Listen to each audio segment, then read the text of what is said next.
The first time Emma lied at school, it wasn't to avoid trouble. It was to protect her father. The paper was bright yellow, handed out on a rainy Tuesday morning. At the top it read, Hero Day Essay, Bring Your Hero This Friday. Kids around her shouted excitedly. Firefighters, soldiers, doctors. Emma stared at the blank line, stomach tight, pencil hovering. She wrote 5 words, My hero is my dad. And that was the lie, not because he wasn't her hero, but because if the school knew his past, they might not let him through the front door.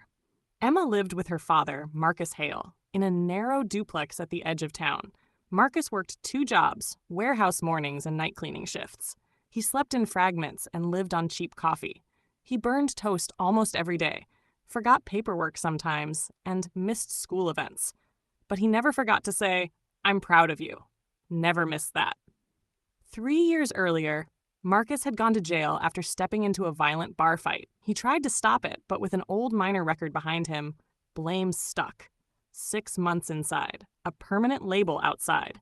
Emma only knew this. He came back quieter, gentler, trying harder.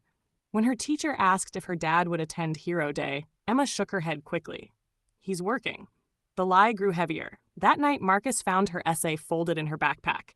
He read about burned breakfasts, late-night homework help, and how he thinks I don't know, but he cries in the shower when money is bad. His eyes filled. Do you want me there? He asked softly. No, Emma said too fast, fear hiding behind the word.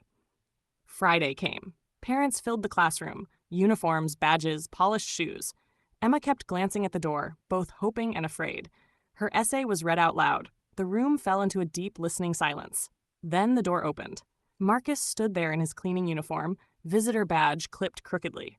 Sorry, I'm late, he spoke simply. I don't have a big job, but being her dad is the biggest work I know. From the back, a man's voice cut in. I know you. You went to jail. The air tightened. Marcus nodded calmly.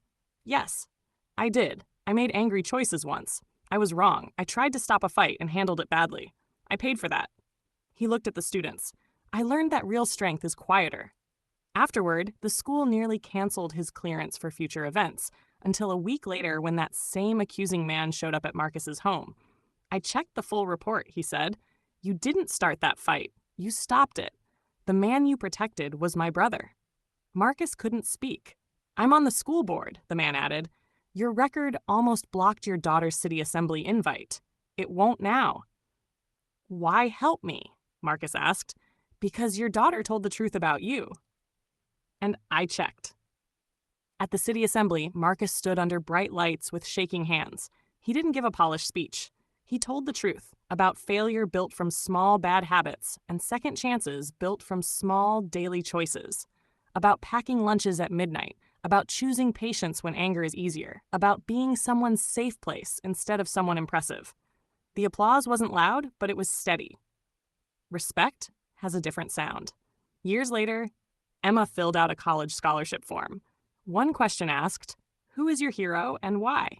She smiled and wrote the same answer, this time without fear, because the real reveal was never his record, it was his redemption.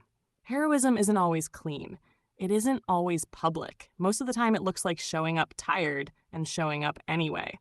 Quiet love that refuses to quit, and sometimes it takes a child brave enough to write it down before the world's how to recognize it.